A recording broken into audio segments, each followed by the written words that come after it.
The culture has to be created. This is the picture of Moses from Mount Sinai when he came back to give the Ten Commandments. The distance between Egypt to Mount Sinai is close to 1,000 kilometers. 800 and something in a straight line. It has been calculated. If you don't take a straight line, it's longer than that. Now, let us think about it. Moses took the Israelites for over 1,000 kilometers, a whole nation. They went to all that very long journey, only for them to get to Mount Sinai, for them to tell them that, do not lie, do not steal. Are we thinking they didn't know that at all? Are we assuming that the Israelites did all that long journey with no idea that it is wrong to lie or to steal? No. They had an idea.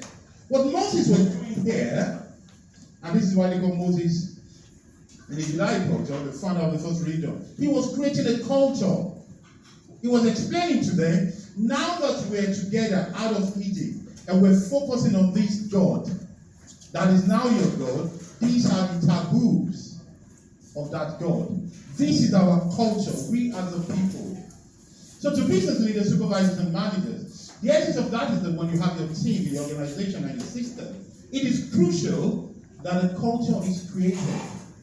It is not automatic. People will not be punctual if they don't realize it is the culture of this place to be punctual. So the culture has to be created, not assumed, because, as we saw earlier on, it's not natural, not expected, because it's not automatic. So it has to be created. It's one important consideration. To create a culture of excellence, somebody has to feel the need to create a culture of excellence. This is where leadership comes in. This is where vision comes in. This is where the Moses of that situation comes in. Somebody has to feel the need that let us strive for excellence. If you have a company where whatever you do is not about how good you are, but it's about luck once in a while you get a contract there, why bother about excellence? I give a very secular view. The need to create a culture of excellence is felt by those people who have the incentive to excel. Does that make sense, people? So somebody has to have the need, has to have that vision that we must excel, we must be excellent. If that view, that vision is not there, then it won't happen.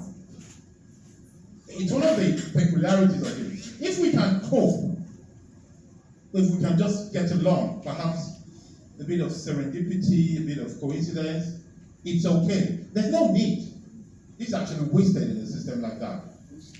The need, the desire, the thirst to have a culture of excellence has to be felt by somebody who realizes that it's not enough to be alive. It's not enough to survive. It's not enough to hope and be lucky. But it is better to be excelled, to be up there. It's a tough call, but it's a necessary and a very doable call, by the way. The journey towards the creation and eventual management of the culture of excellence starts with a vision. Excellence, as we said, we saw it linked to distinction, we saw it with superiority, we saw it with extraordinary. Vision of excellence has to be so high, so lofty, that it will make the ordinary easy.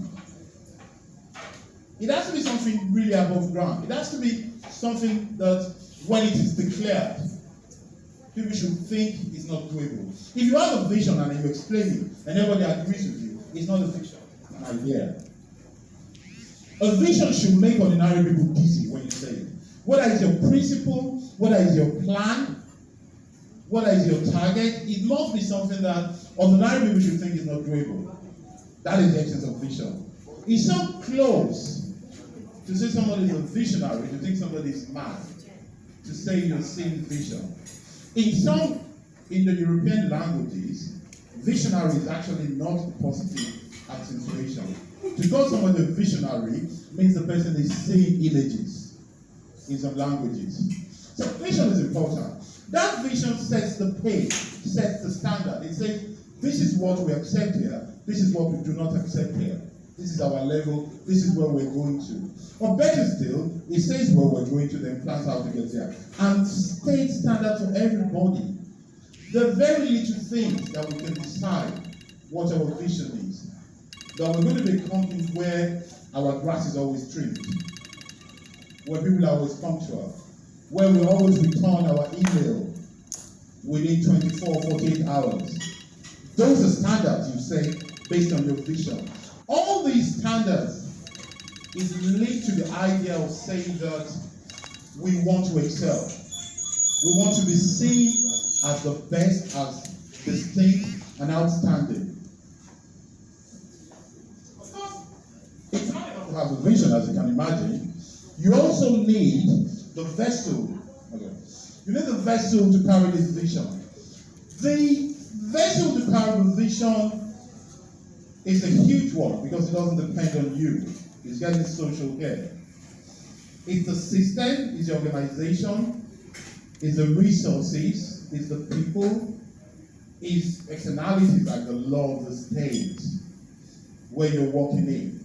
But then you have to ask a visionary. Now, I focus on heads of department, managers, CEOs, business owners, and leaders here. In a way, out of the chaos of misfortune, serendipity, accidents, outright sabotage, we have to pick those pieces together to create a vessel.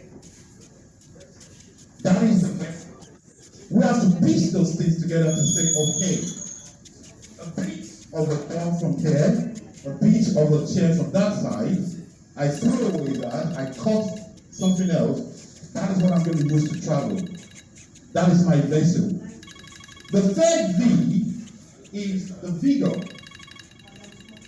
Vigor is energy.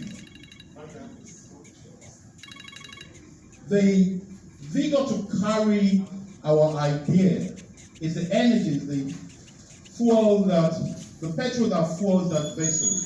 It requires discipline, consistency, endurance, ability to sacrifice. If you decide that you're a manufacturer, for example, and you say, I make organic fish, or I do a particular kind of product, and whatever happens, I will not compromise. If that is your vision, that I will not compromise, it means that in the short term, you'll be tempted. There will be lots of losses to meet that principle you've set to yourself. But because you're guided by a vision, the troubles of today will look very little to you. Obafemi Awolowo had a lovely saying. He tried to teach the people around him that once you have a clear vision of where you're going to, which is very high, the immediate problem, whether they're insulting you, they're doubting you, or they're trying to sabotage you, will look very minute because you know where you want to go to. So you just think of your end point and compare it to what is affecting you now. That is a source of energy. That is part of where you get the vigor from. The other aspect of the vigor, the energy, remember when we said, when we introduced vigor, we said vigor is energy, but it's also discipline and endurance. It's also your ability to not compromise. So you work in an organization where you have somebody who's very polite and very pleasant, but totally incompetent. Aha, what do we do? Are we here to be nice or to produce and be profitable? You need to keep asking yourself. If your organization is created to be the organization of the nicest people to themselves, then you don't have a problem with incompetent people. But if your organization, or we go to the vision, is created to be a productive organization, then you are going to have a problem with competent people. I mean, the problem doesn't mean eliminate them, by the way, there's nothing wrong in getting rid of incompetent people. We just think it's